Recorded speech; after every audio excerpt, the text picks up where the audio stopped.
The Tunnel Under the World by Frederik Pohl. On the morning of June the 15th, Guy Burkhart woke up screaming out of a dream. It was more real than any dream he had ever had in his life. He could still hear and feel the sharp, ripping mental explosion, the violent heave that had tossed him furiously out of bed, the searing wave of heat. He sat up convulsively and stared, not believing what he saw, at the quiet room and the bright sunlight coming in the window. He croaked. Mary? His wife was not in the bed next to him. The covers were tumbled and awry, as though she had just left it, and the memory of the dream was so strong that instinctively he found himself searching the floor to see if the dream explosion had thrown her down. But she wasn't there. Of course she wasn't, he told himself, looking at the familiar vanity and slipper chair, the uncracked window, the unbuckled wall. It had only been a dream. Guy? His wife was calling him querulously from the foot of the stairs. Guy, dear, are you all right? Sure. He called weakly. There was a pause. Then Mary said doubtfully, Breakfast is ready. Are you sure you're all right? I thought I heard you yelling. Burkhart said more confidently, I had a bad dream, honey. Be right down. In the shower, punching the lukewarm and cologne he favoured, he told himself that it had been a beaut of a dream. Still, bad dreams weren't unusual, especially bad dreams about explosions. In the past 30 years of H-bomb jitters, who had not dreamed of explosions?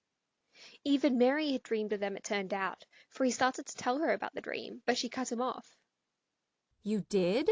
Her voice was astonished. Why, dear, I dreamed the same thing. Well, almost the same thing. I didn't actually hear anything. I dreamed that something woke me up, and then there was a sort of quick bang, and then something hit me on the head. And that was all. Was yours like that? Burkhart coughed. Well, no. He said. Mary was not one of these strong as a man, brave as a tiger women. It was not necessary, he thought, to tell her all the little details of the dream that made it seem so real. No need to mention the splintered ribs and the salt bubble in his throat and the agonized knowledge that this was death. He said, Maybe there really was some kind of explosion downtown. Maybe we heard it and it started us dreaming. Mary reached over and patted his hand absently. Maybe. She agreed. It's almost 8:30, dear. Shouldn't you hurry? You don't want to be late to the office. He gulped his food, kissed her, and rushed out, not so much to be on time as to see if his guess had been right. But downtown Tylerton looked as it always had. Coming in on the bus, Burkhart watched critically out the window, seeking evidence of an explosion. There wasn't any. If anything, Tylerton looked better than it ever had before. It was a beautiful, crisp day. The sky was cloudless, the buildings were clean and inviting. They had, he observed, steam blasted the Power and Light building, the town's only skyscraper. That was the penalty of having Contro Chemicals' main plant on the outskirts of town. The fumes from the Cascade stills left their mark on stone buildings. None of the usual crowd were on the bus, so there wasn't anyone Burkhart could ask about the explosion. And by the time he got out at the corner of Fifth and Lehigh and the bus rolled away with a muted diesel moan, he had pretty well convinced himself that it was all imagination. He stopped at the cigar stand in the lobby of his office building, but Ralph wasn't behind the counter. The man who sold him his pack of cigarettes was a stranger. Where's Mr. Stebbins? Burkhart asked. The man said politely, Sick, sir. He'll be in tomorrow. A pack of Marlins today? Chesterfield's. Burkhart corrected. Certainly, sir. The man said. But what he took from the rack and slid across the counter was an unfamiliar green and yellow pack. Do try these, sir. He suggested. They contain an anti-cough factor. Ever notice how ordinary cigarettes make you choke once in a while? Burkhart said suspiciously. I've never heard of this brand. Of course not. They're something new. Burkhart hesitated, and the man said persuasively, Look, try them out at my risk. If you don't like them, bring back the empty pack and I'll refund your money. Fair enough? Burkhart shrugged. How can I lose? But give me a pack of Chesterfields too, will you? He opened the pack and lit one while he waited for the elevator. They weren't bad, he decided, though he was suspicious of cigarettes that had the tobacco chemically treated in any way. But he didn't think much of Ralph's stand-in. It would raise hell with the trade at the cigar stand if the man tried to give every customer the same high-pressure sales talk. The elevator door opened with a low-pitched sound of music. Burkhart and 2 or 3 others got in, and he nodded to them as the door closed. The thread of music switched off, and the speaker in the ceiling of the cab began its usual commercials. No, not the usual commercials, Burkhart realized. He had been exposed to the captive audience commercials so long they hardly registered on the outer ear anymore, but what was coming from the recorded program in the basement of the building caught his attention. It wasn't merely that the brands were mostly unfamiliar, it was a difference in pattern. There were jingles with an insistent bouncy rhythm about soft drinks he had never tasted. There was a rapid patter dialogue between what sounded like 2 10-year-old boys about a candy bar, followed by an authoritative bass rumble. Go right out and get a delicious Choco Bite and eat your tangy Choco Bite all up. That's Choco Bite. There was a sobbing female whine. I wish I had a feckle freezer. I'd do anything for a feckle freezer. Burkhart reached his floor and left the elevator in the middle of the last one. It left him a little uneasy. The commercials were not for familiar brands, and there was no feeling of use and custom to them. But the office was happily normal, except that Mr. Barth wasn't in. Miss Mitkin, yawning at the reception desk, didn't know exactly why. His home phoned, that's all. He'll be in tomorrow. Maybe he went to the plant. It's right near his house. She looked indifferent. Yeah? A thought struck Burkhart. But today is June 15th. It's quarterly tax return day. He has to sign the return. Miss Mitkin shrugged to indicate that was Burkhart's problem, not hers. She returned to her nails. Thoroughly exasperated, Burkhart went to his desk. It wasn't that he couldn't sign the tax returns as well as Barth, he thought resentfully. It simply wasn't his job, that was all. It was a responsibility that Barth, as office manager for Contrary Chemicals' downtown office, should have taken. He thought briefly of calling Barth at his home or trying to reach him at the factory, but he gave up the idea quickly enough. He didn't really care much for the people at the factory, and the less contact he had with them, the better. He had been to the factory once, with Barth. It had been a confusing and, in a way, a frightening experience. Barring a handful of executives and engineers, there wasn't a soul in the factory. That is, Burkhart corrected himself, remembering what Barth had told him. Not a living soul, just the machines. According to Barth, each machine was controlled by a sort of computer which reproduced, in its electronic snarl, the actual memory and mind of a human being. It was an unpleasant thought. Barth, laughing, had assured him that there was no Frankenstein business robbing graveyards and implanting brains in machines. It was only a matter, he said, of transferring a man's habit patterns from brain cells to vacuum tube cells. It didn't hurt the man, and it didn't make the machine into a monster. But they made Burkhart uncomfortable all the same. He put Barth and the factory and all his other little irritations out of his mind and tackled the tax returns. It took him until noon to verify the figures, which Barth could have done out of his memory and his private ledger in 10 minutes, Burkhart resentfully reminded himself. He sealed them in an envelope and walked out to Miss Mitkin. Since Mr. Barth isn't here, we'd better go to lunch in shifts, He said. You can go first. Thanks. Miss Mitkin languidly took her bag out of the desk drawer and began to apply makeup. Burkhart offered her the envelope. Drop this in the mail for me, will you? Oh, wait a minute. I wonder if I ought to phone Mr. Barth to make sure. Did his wife say whether he was able to take phone calls? Didn't say. Miss Mitkin blotted her lips carefully with a Kleenex. Wasn't his wife anyway. It was his daughter who called and left the message. The kid? Burkhart frowned. I thought she was away at school. She called, that's all I know. Burkhart went back to his own office and stared distastefully at the unopened mail on his desk. He didn't like nightmares. They spoiled his whole day. He should have stayed in bed, like Barth. A funny thing happened on his way home. There was a disturbance at the corner where he usually caught his bus. Someone was screaming something about a new kind of deep freeze, so he walked an extra block. He saw the bus coming and started to trot, but behind him someone was calling his name. He looked over his shoulder. A small, harried-looking man was hurrying towards him. Burkhart hesitated and then recognized him. It was a casual acquaintance named Swanson. Burkhart sourly observed that he had already missed the bus. He said, Hello. Swanson's face was desperately eager. Burkhart? He asked inquiringly, with an odd intensity. Then he just stood there silently, watching Burkhart's face with a burning eagerness that dwindled to a faint hope and died to a regret. He was searching for something, waiting for something, Burkhart thought. But whatever it was he wanted, Burkhardt didn't know how to supply it. Burkhardt coughed and said again, Hello, Swanson. Swanson didn't even acknowledge the greeting. He merely sighed, a very deep sigh. Oh, nothing doing. He mumbled, apparently to himself.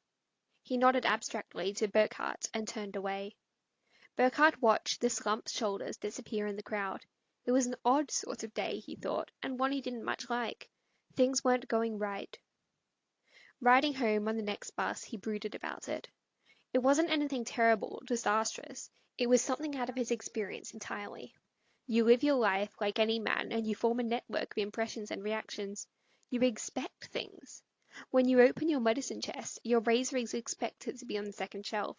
When you lock your front door, you expect to have to give it a slight extra tug to make it latch. It isn't the things that are right and perfect in your life that make it familiar. It is the things that are just a little bit wrong. The sticking latch, the light switch at the head of the stairs that needs an extra push because the spring is old and weak, the rug that unfailingly skids underfoot. It wasn't just that things were wrong with the pattern of Burkhardt's life. It was that the wrong things were wrong. For instance, Bath hadn't come into the office, yet Bath always came in. Burkhardt brooded about it through dinner. He brooded about it despite his wife's attempt to interest him in a game of bridge with the neighbours all through the evening. The neighbours were people he liked. Anne and Farley Denneman, he had known them all their lives. But they were odd and brooding too this night, and he barely listened to Denneman's complaints about not being able to get good phone service, or his wife's comments on the disgusting variety of television commercials they had these days. Burkhardt was well on the way to setting an all-time record for continuous abstraction, when, around midnight, with a suddenness that surprised him, he was strangely aware of it happening. He turned over in his bed, and, quickly and completely, fell asleep. On the morning of June the 15th, Burkhardt woke up screaming. It was more real than any dream he had ever had in his life. He could still hear the explosion, feel the blast that crushed him against the wall. It did not seem right that he should be sitting bolt upright in bed in an undisturbed room. His wife came pattering up the stairs. Darling, She cried. what's the matter? He mumbled. Nothing, bad dream. She relaxed, hand on heart. In an angry tone, she started to say, You gave me such a shock. but a noise from outside interrupted her. There was a wail of sirens and a clang of bells. It was loud and shocking. The Burkhardts stared at each other for a heartbeat, then hurried fearfully to the window. There were no rumbling fire engines in the street, only a small panel truck, cruising slowly along. Blaring loudspeaker horns crowned its top. From them issued the screaming sound of sirens, growing in intensity, mixed with the rumble of heavy-duty engines and the sound of bells. It was a perfect record of fire engines arriving at a 4-alarm blaze. Burkhardt said in amazement, Mary, that's against the law. Do you know what they're doing? They're playing records of a fire. What are they up to? Maybe it's a practical joke. his wife offered. Joke? Waking up the whole neighbourhood at 6 o'clock in the morning? He shook his head. The police will be here in 10 minutes. He predicted. Wait and see. But the police weren't, not in 10 minutes, or at all. Whoever the pranksters in the car were, they apparently had a police permit for their games. The car took a position in the middle of the block and stood silent for a few minutes. Then there was a crackle from the speaker, and a giant voice chanted, Feckle freezers, feckle freezers, gotta have a feckle freezer. Feckle, feckle, feckle, feckle, feckle, feckle. It went on and on. Every house on the block had faces staring out of windows by then. The voice was not merely loud, it was deafening. Burkhardt shouted to his wife over the uproar. What the hell is a feckle freezer? Some kind of a freezer, I guess, dear. She shrieked back unhelpfully. Abruptly, the noise stopped and the truck stood silent. It was still misty morning. The sun's rays came horizontally across the rooftops. It was impossible to believe that, a moment ago, the silent block had been bellowing the name of a freezer. A crazy advertising trick. Burkhardt said bitterly. He yawned and turned away from the window. Might as well get dressed. I guess that's the end of... The bellow caught him from behind. It was almost like a hard slap on the ears. A harsh, sneering voice, louder than the archangel's trumpet, howled, Have you got a freezer? It stinks. If it isn't a feckle freezer, it stinks.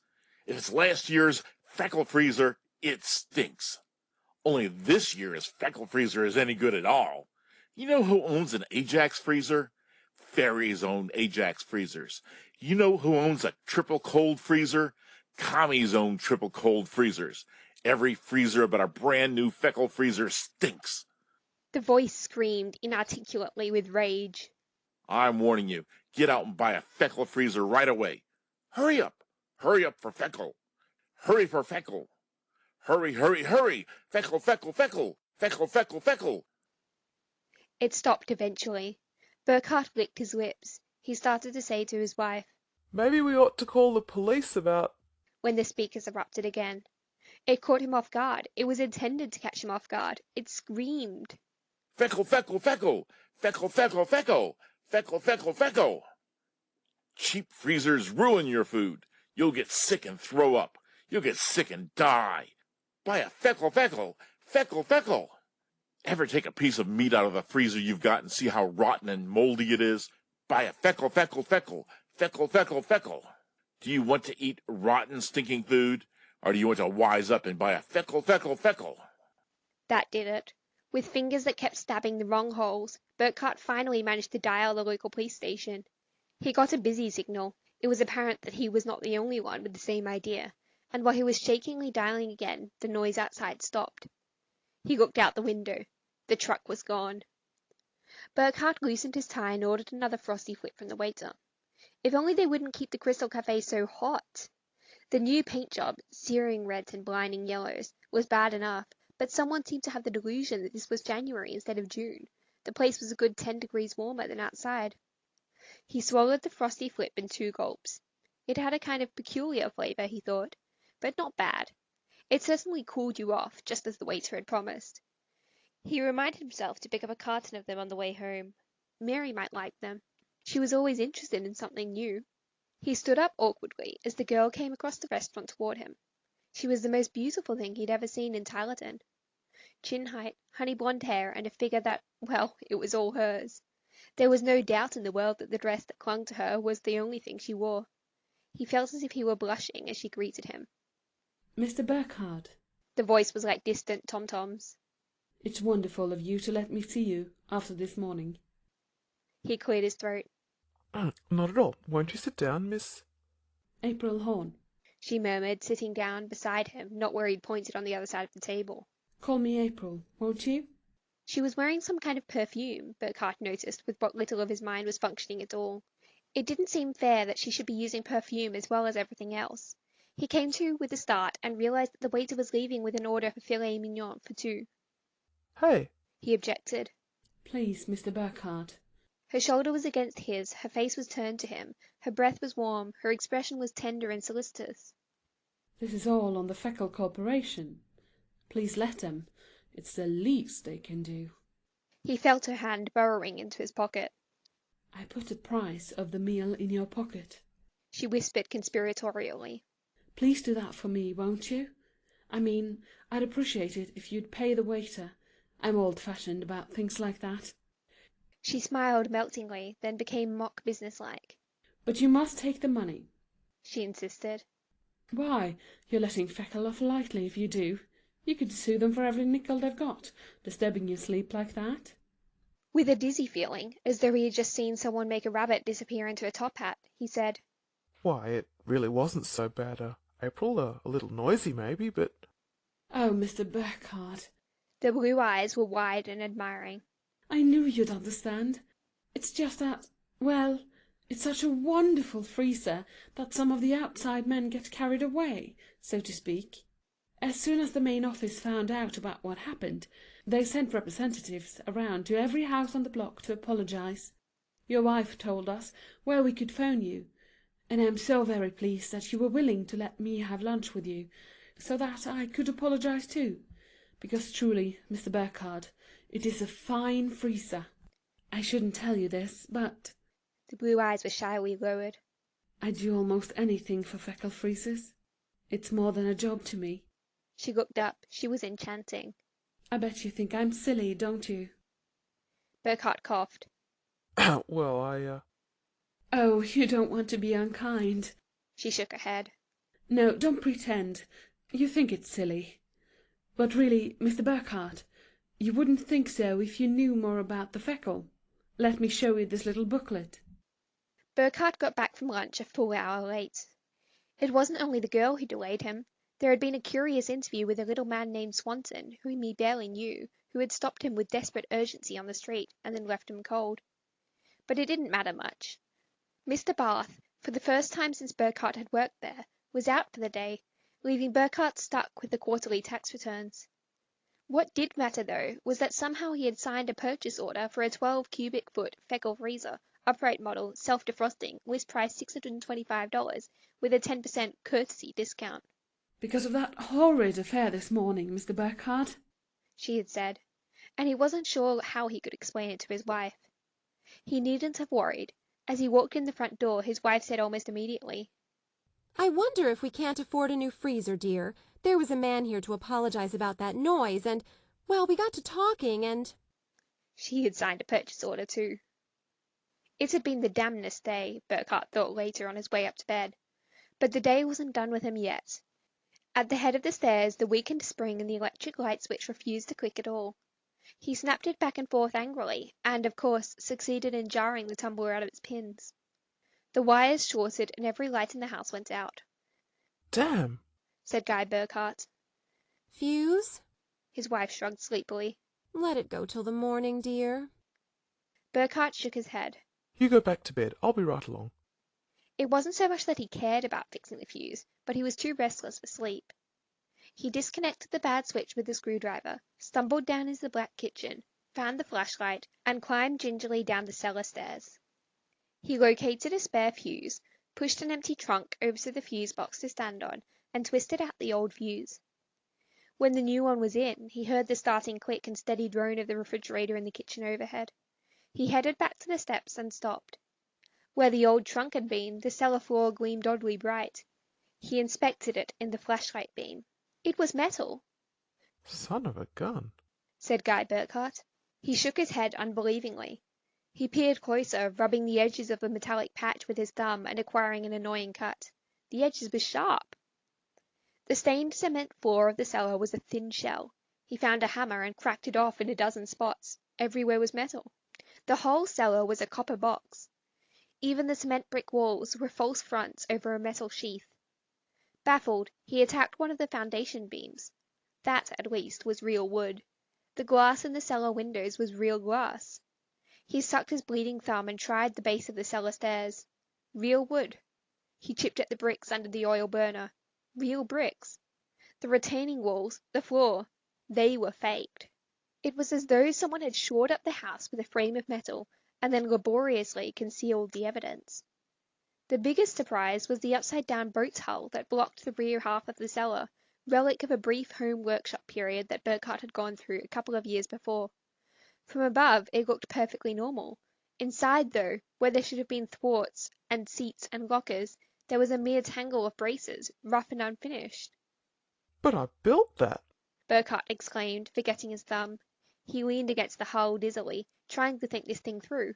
For reasons beyond his comprehension, someone had taken his boat and his cellar away, maybe his whole house, and replaced them with a clever mock-up of the real thing.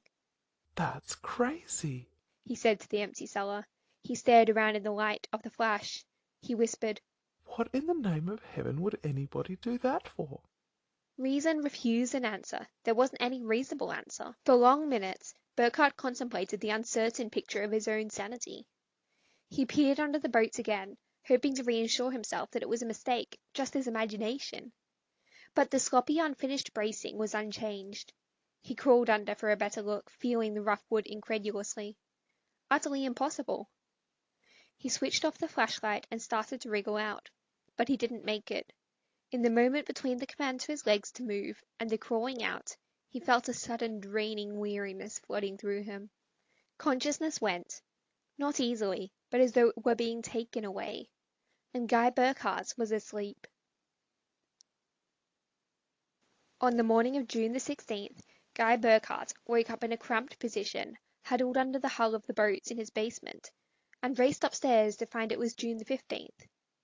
The first thing he had done was to make a frantic, hasty inspection of the boat's hull, the fake cellar floor, the imitation stone. They were all as he had remembered them, all completely unbelievable. The kitchen was its placid, unexciting self.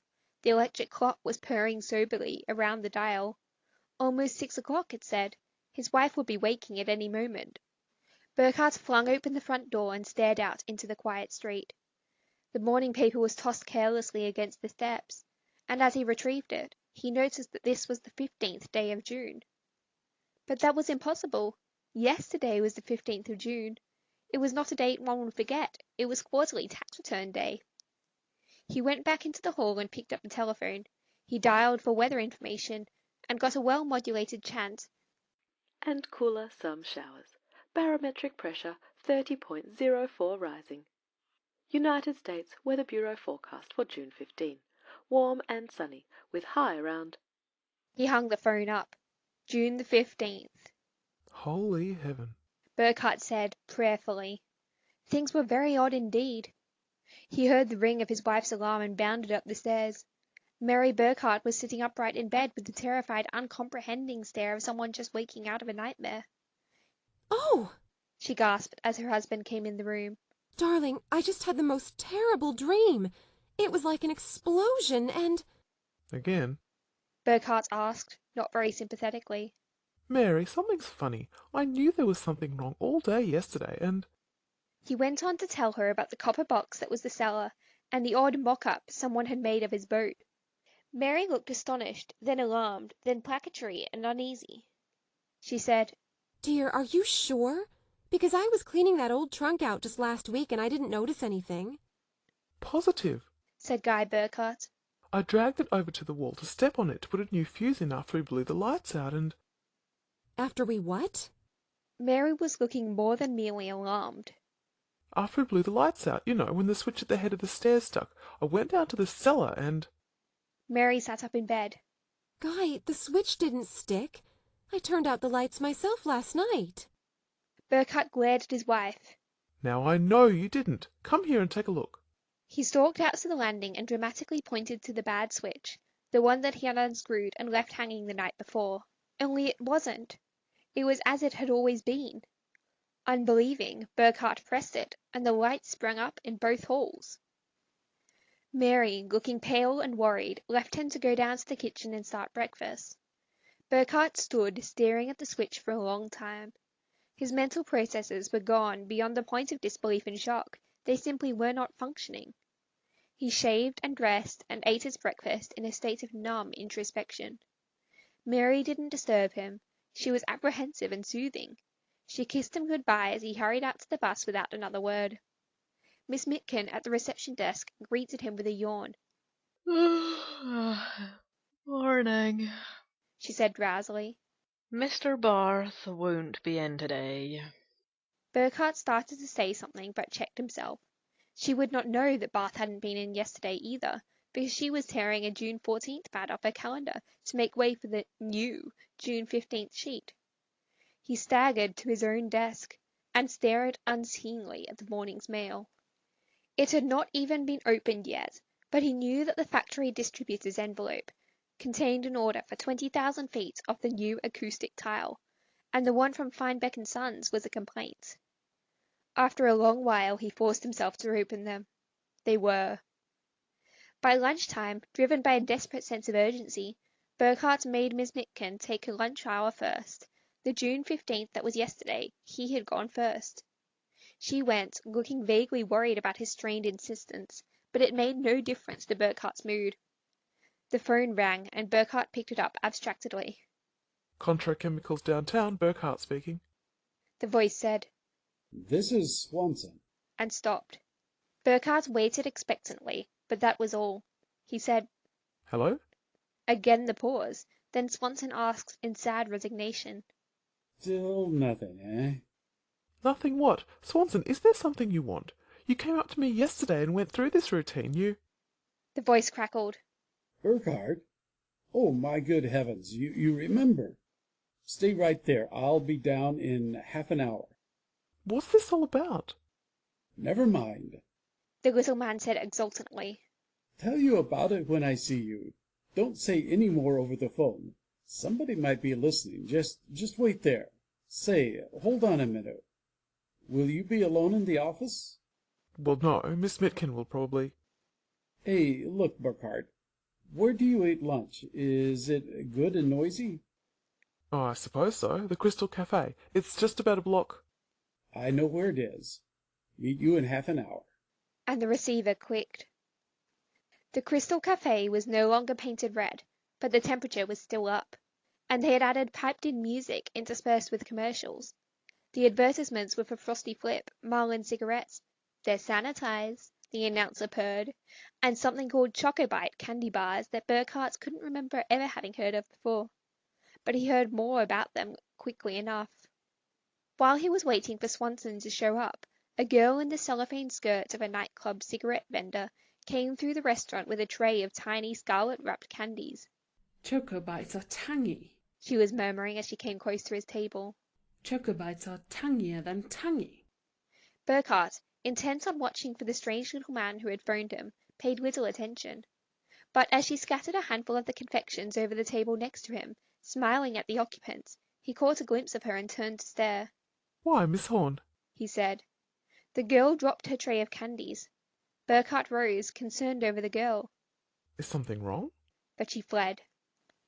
The manager of the restaurant was staring suspiciously at Burkhart, who sank back in his seat and tried to look inconspicuous. He hadn't insulted the girl. Maybe she was just a very strictly reared young lady, he thought, in spite of the long bare legs under the cellophane skirt, and when he addressed her, she thought he was a masher. Ridiculous idea. Burkhart scowled uneasily and picked up his menu. Burkhart! It was a shrill whisper. Burkhart looked up over the top of his menu, startled.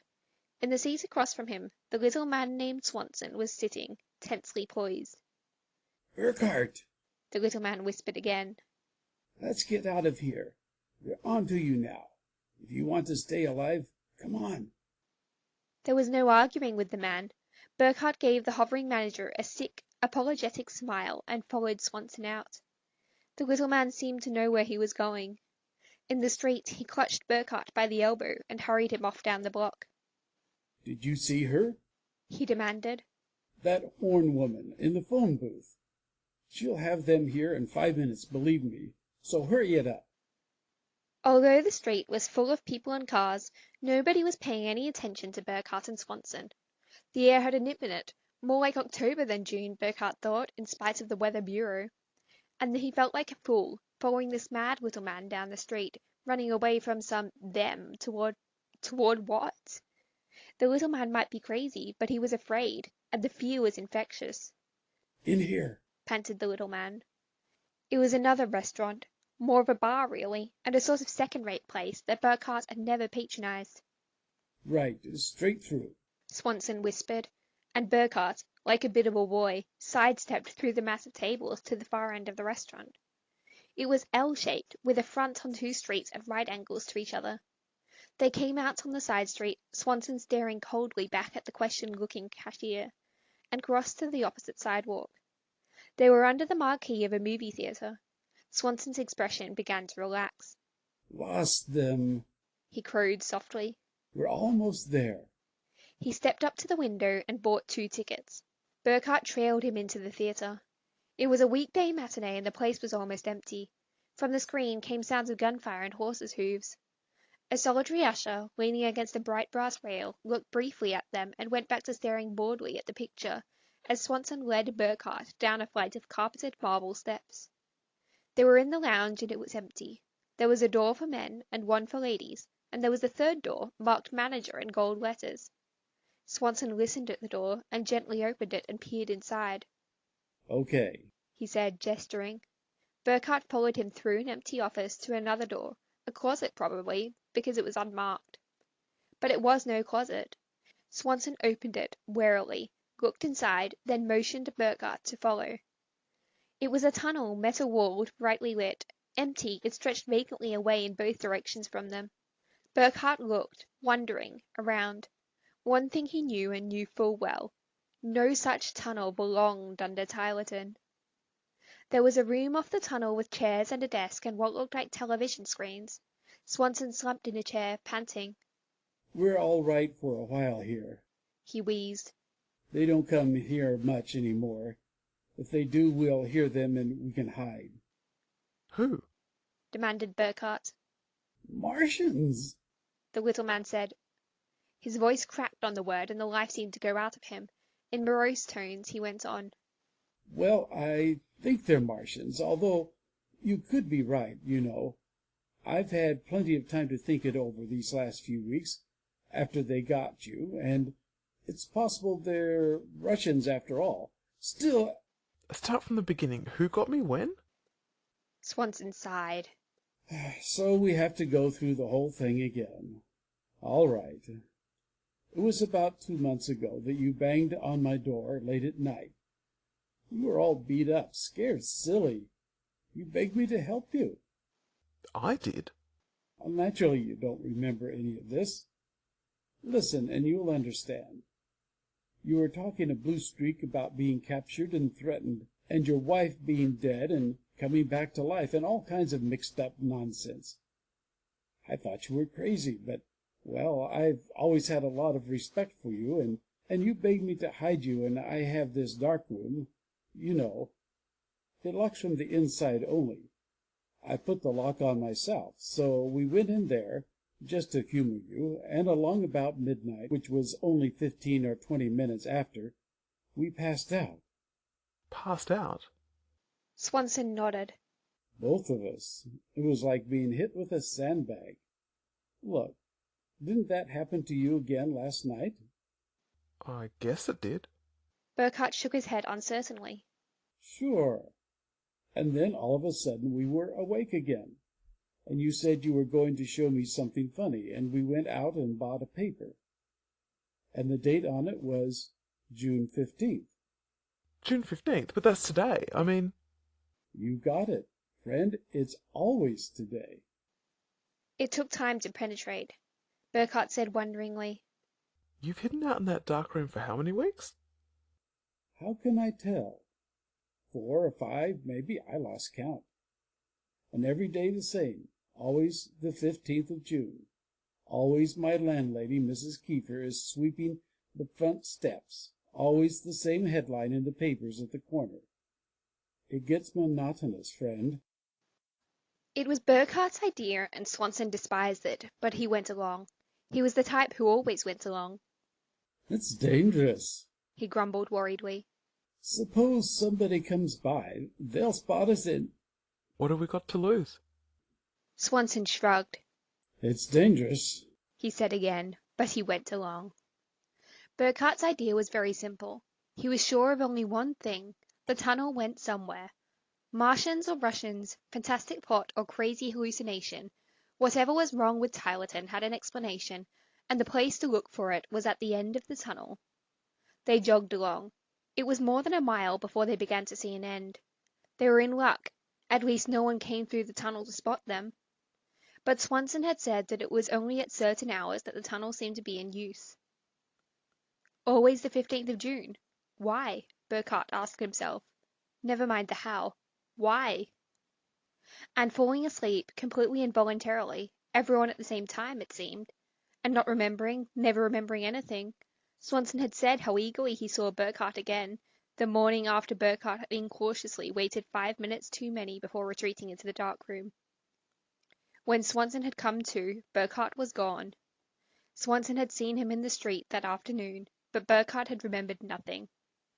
And Swanson had lived his mouse's existence for weeks, hiding in the woodwork at night, stealing up by day to search for Burkhart in pitiful hope, scurrying around the fringe of life, trying to keep from the deadly eyes of them. Them. One of them was the girl named April Horn.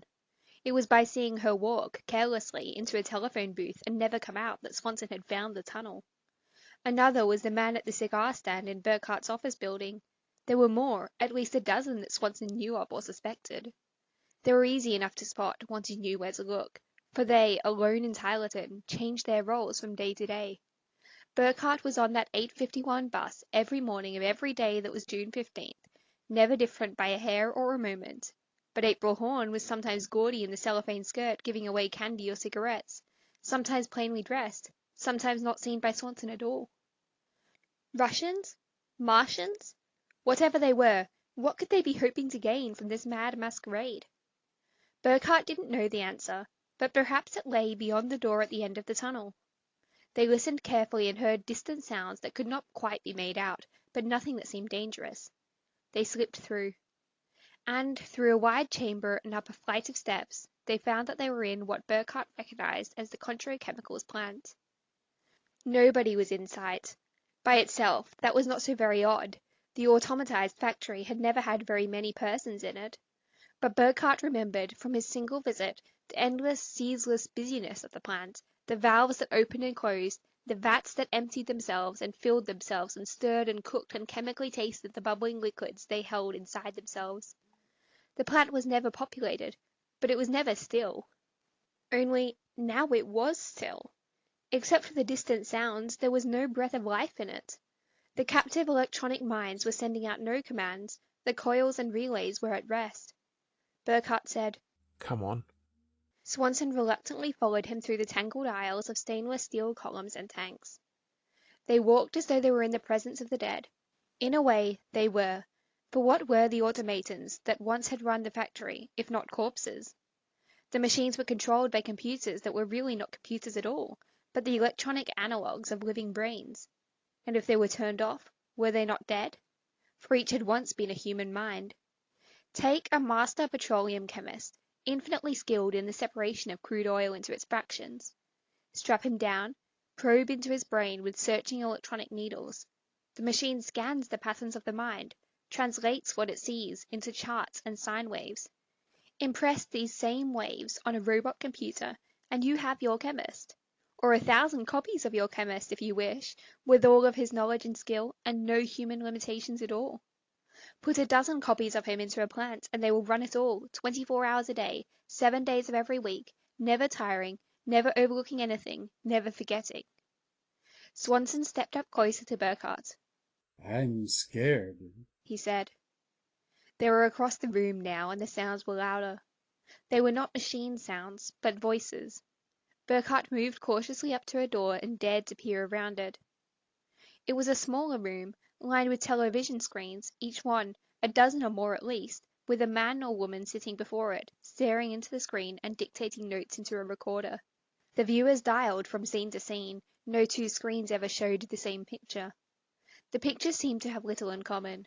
One was a store where a girl dressed like April Horn was demonstrating home freezers. One was a series of shots of kitchens. Burkhardt caught a glimpse of what looked like the cigar stand in his office building. It was baffling, and Burkhardt would have loved to stand there and puzzle it out, but it was too busy a place. There was the chance that someone would look their way or walk out and find them. They found another room. This one was empty. It was an office, large and sumptuous. It had a desk littered with papers. Burkhardt stared at them briefly at first, then, as the words on one of them caught his attention, with incredulous fascination. He snatched up the topmost sheet, scanned it, and another, while Swanson was frenziedly searching through the drawers. Burkhardt swore unbelievingly and dropped the papers to the desk. Swanson, hardly noticing, yelped with delight. Look! He dragged a gun from the desk. And it's loaded, too. Burkhardt stared at him blankly, trying to assimilate what he had read. Then, as he realized what Swanson had said, Burkhardt's eyes sparkled. Good man, he cried.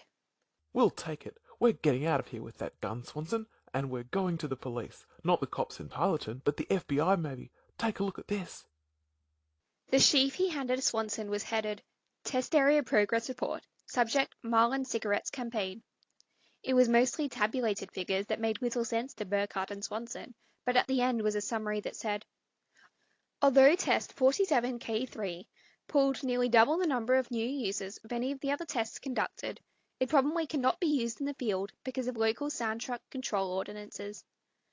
The tests in the 47K12 group were second best, and our recommendation is that retests be conducted in this appeal, testing each of the 3 best campaigns with and without the addition of sampling techniques. An alternative suggestion might be to proceed directly with the top appeal in the K12 series, if the client is unwilling to go to the expense of additional tests. All of these forecast expectations have an 80% probability of being within 0.5% of results forecast, and more than 99% probability of coming within 5%. Swanson looked up from the paper into Burkhardt's eyes.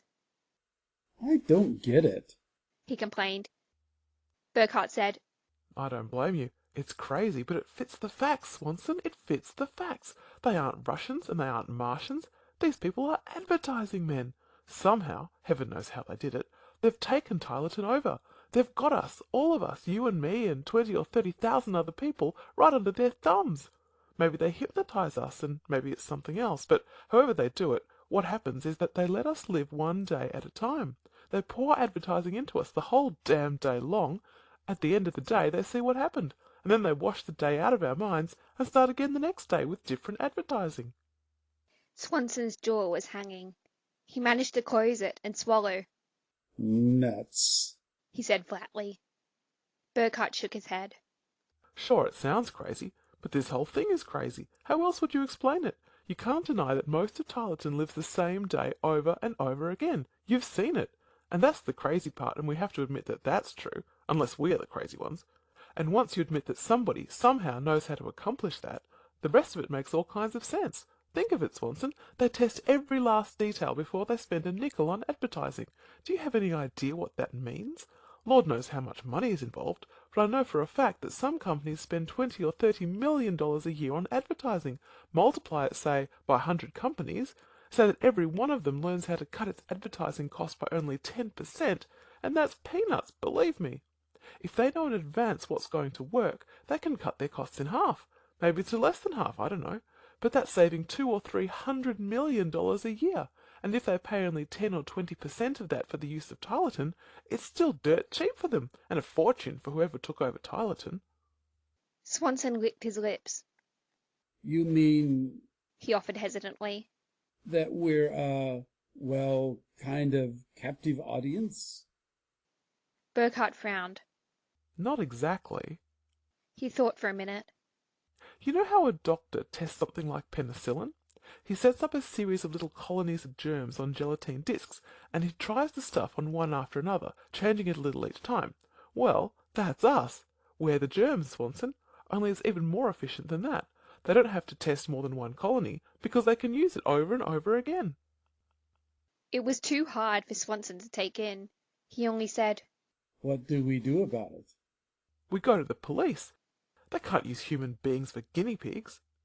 Well, how do we get to the police? Burkhart hesitated. I think... He began slowly. Sure, this place is the office of somebody important. We've got a gun. We'll stay right here until he comes along, and he'll get us out of here. Simple and direct. Swanson subsided and found a place to sit against the wall out of sight of the door, and Burkhart took up a position behind the door itself, and waited. The wait was not as long as it might have been.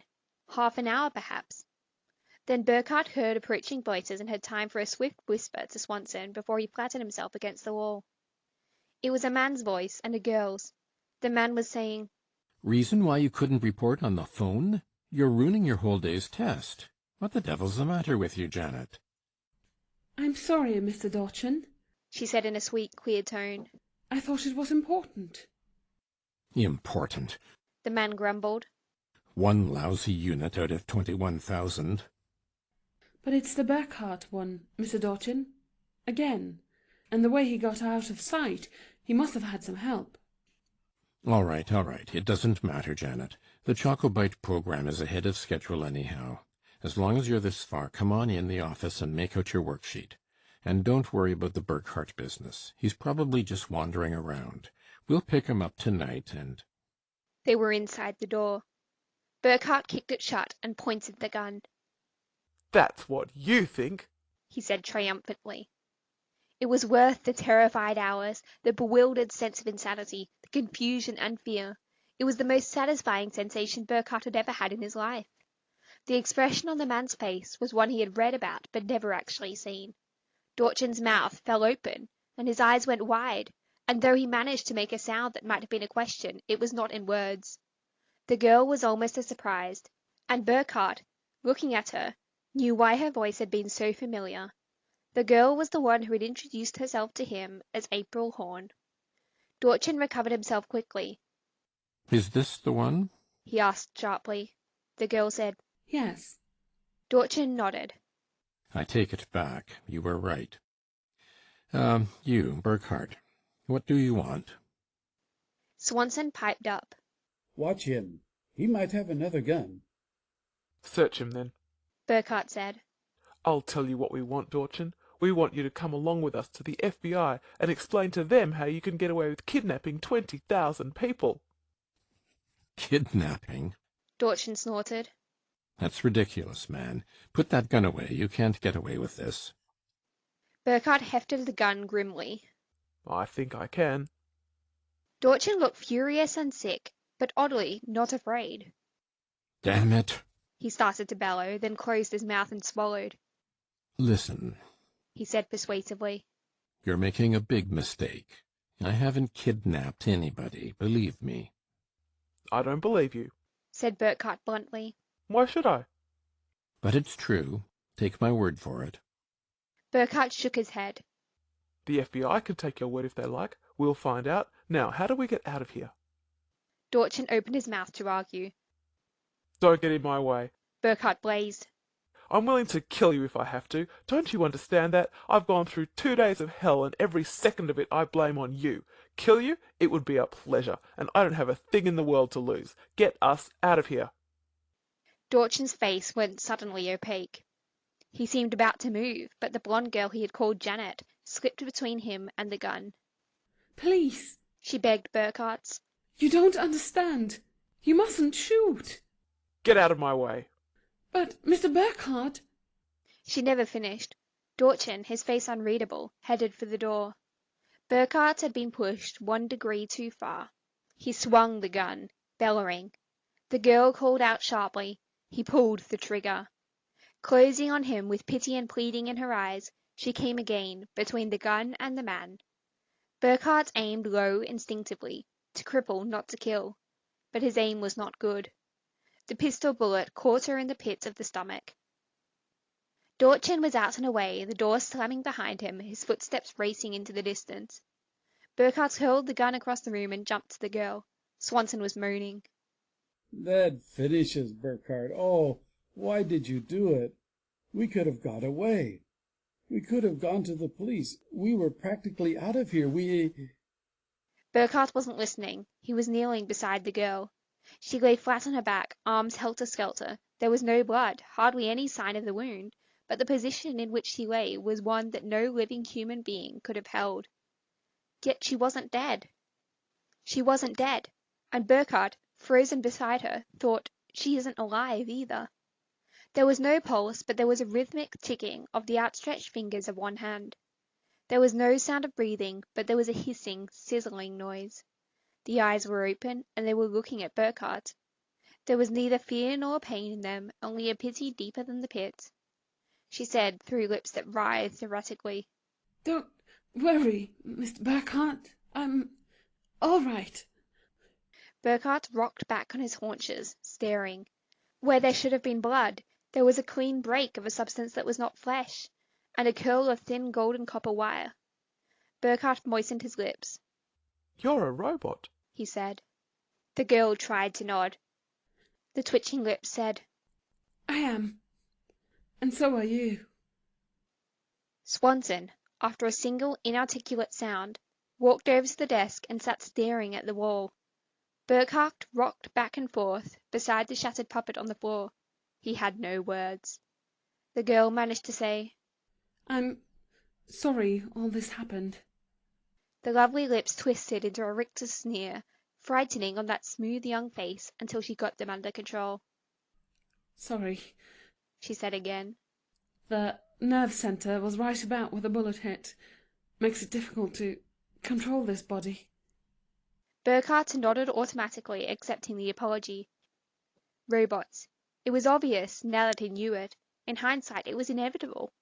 He thought of his mystic notions of hypnosis or Martians or something stranger still.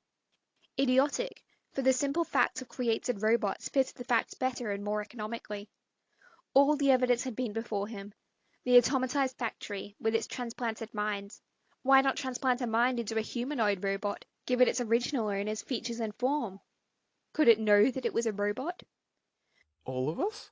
Burkhart said, hardly aware that he spoke out loud. My wife and my secretary and you and the neighbours?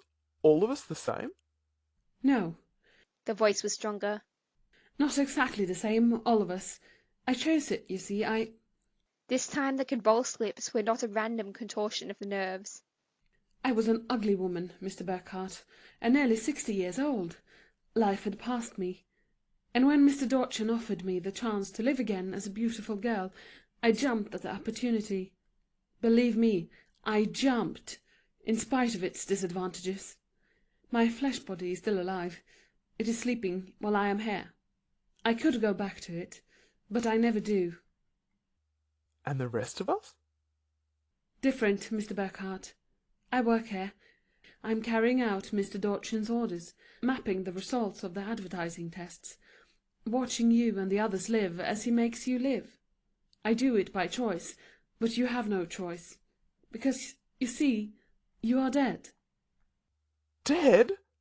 Cried Burkhardt. It was almost a scream. The blue eyes looked at him unwinkingly, and he knew that it was no lie. He swallowed, marveling at the intricate mechanisms that let him swallow and sweat and eat. He said, Oh, the explosion in my dream. It was no dream. You are right. The explosion, that was real, and this plant was the cause of it. The storage tanks let go, and what the blast didn't get, the fumes killed a little later. But almost everyone died in the blast, 21,000 persons. You died with them, and that was Dorchin's chance. The damned ghoul? said Burkhardt. The twisted shoulders shrugged with an odd grace.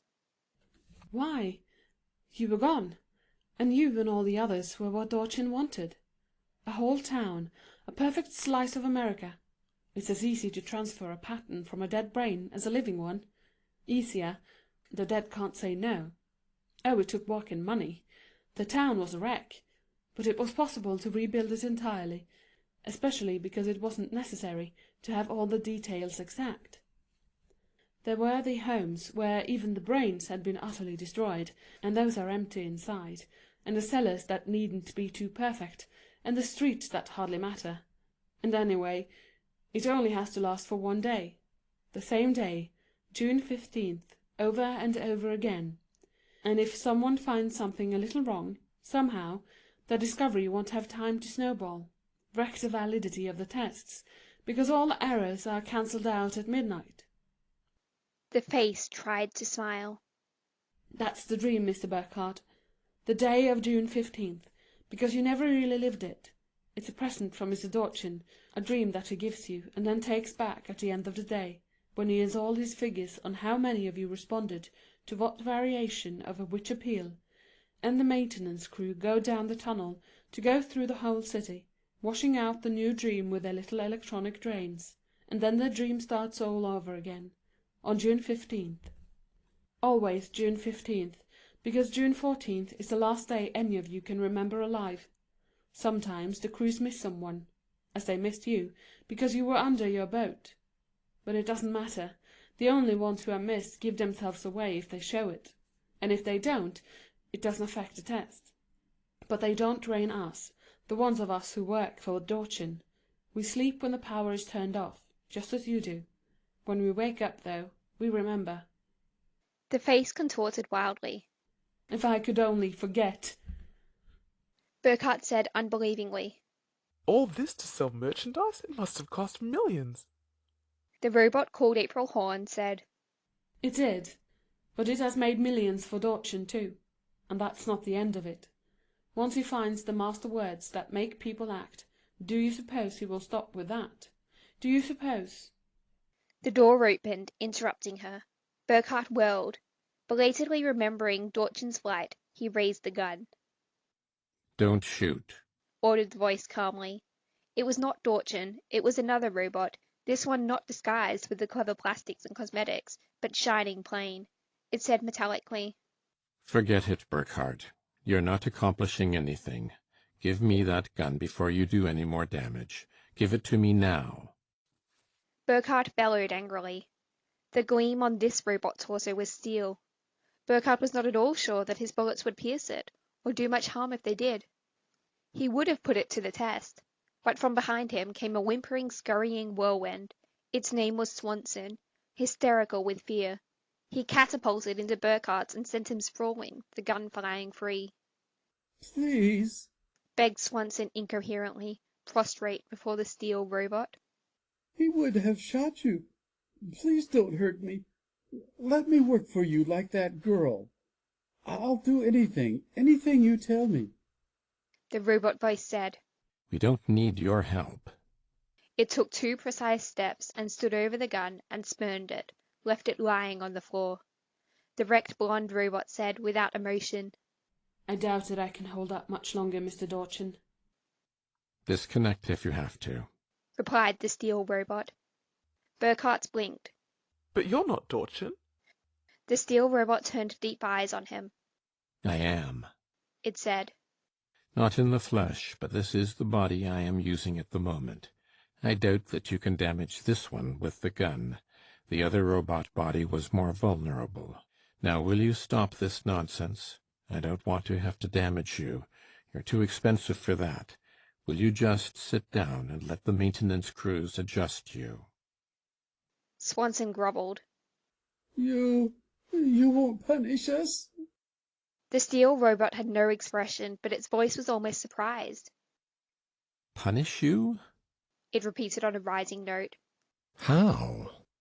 Swanson quivered as though the word had been a whip, but Burkhardt flared.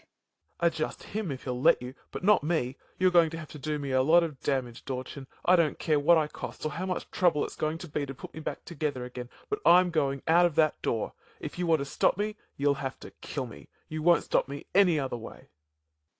The steel robot took a half step toward him, and Burkhardt involuntarily checked his stride. He stood poised and shaking, ready for death, ready for attack, ready for anything that might happen. Ready for anything except what did happen. For Dorchin's steel body merely stepped aside between Burkhardt and the gun, but leaving the door free. Go ahead. Invited the steel robot. Nobody's stopping you. Outside the door, Burkhardt brought up sharp. It was insane of Dorchin to let him go. Robot or flesh, victim or beneficiary, there was nothing to stop him from going to the FBI or whatever law he could find away from Dorchin's synthetic empire and telling his story. Surely, the corporations who paid Dorchin for test results had no notion of the ghoul's technique he used. Dorchin would have to keep it from them, for the breath of publicity would put a stop to it. Walking out meant death, perhaps, but at that moment in his pseudo-life, death was no terror for Burkhardt. There was no one in the corridor. He found a window and stared out of it. There was Tylerton, an ersatz city, but looking so real and familiar that Burkhardt almost imagined the whole episode a dream. It was no dream, though. He was certain of that in his heart, and equally certain that nothing in Tylerton could help him now. It had to be the other direction. It took him a quarter of an hour to find a way, but he found it, skulking through the corridors, dodging the suspicion of footsteps, knowing for certain that his hiding was in vain, for Dorchin was undoubtedly aware of every move he made. But no one stopped him, and he found another door. It was a simple enough door from the inside, but when he opened it and stepped out, it was like nothing he had ever seen. First there was light, brilliant, incredible, blinding light. Burkhardt blinked upward, unbelieving and afraid. He was standing on a ledge of smooth, finished metal. Not a dozen yards from his feet, the ledge dropped sharply away. He hardly dared approach the brink, but even from where he stood, he could see no bottom to the chasm before him, and the gulf extended out of sight into the glare on either side of him. No wonder Dorchin could so easily give him his freedom. From the factory there was nowhere to go. But how incredible this fantastic gulf, how impossible the 100 white and blinding suns that hung above. A voice by his side said inquiringly, Burkhardt? And thunder rolled the name, mutteringly soft, back and forth in the abyss before him. Burkhardt wet his lips. Yes? He croaked. This is Dorchin, not a robot this time, but Dorchin in the flesh, talking to you on a hand mic. Now you have seen Burkhardt. Now will you be reasonable and let the maintenance crews take over? Burkhardt stood paralyzed. One of the moving mountains in the blinding glare came toward him. It towered hundreds of feet over his head. He stared up at its top, squinting helplessly into the light. It looked like impossible. The voice in the loudspeaker at the door said, Burkhardt? but he was unable to answer. A heavy, rumbling sigh, I see. said the voice. You finally understand. There's no place to go. You know it now. I could have told you, but you might not have believed me, so it was better for you to see it yourself. And after all, Burkhardt, why would I reconstruct a city just the way it was before? I'm a businessman. I count costs. If a thing has to be full-scale, I build it that way, but there wasn't any need to in this case. From the mountain before him, Burkhardt helplessly saw a lesser cliff descend carefully toward him. It was long and dark, and at the end of it was whiteness, five-fingered whiteness. Poor little Burkhardt. Crooned the loudspeaker, while the echoes rumbled through the enormous chasm that was only a workshop. It must have been quite a shock for you to find out you were living in a town built on a tabletop. It was the morning of June 15th, and Guy Burkhardt woke up screaming out of a dream. It had been a monstrous and incomprehensible dream, of explosions and shadowy figures that were not men, and terror beyond words. He shuddered and opened his eyes. Outside his bedroom window, a hugely amplified voice was howling. Burkhardt stumbled over to the window and stared outside. There was an out-of-season chill to the air, more like October than June, but the scent was normal enough, except for the sound truck that squatted at curbside halfway down the block. Its speaker horns blared. Are you a coward? Are you a fool? Are you going to let crooked politicians steal the country from you? No. Are you going to put up with 4 more years of graft and crime? No. Are you going to vote straight federal party all up and down the ballot? Yes. You just bet you are. Sometimes he screams, sometimes he wheedles, threatens, begs, cajoles. But his voice goes on and on, through one June 15th after another.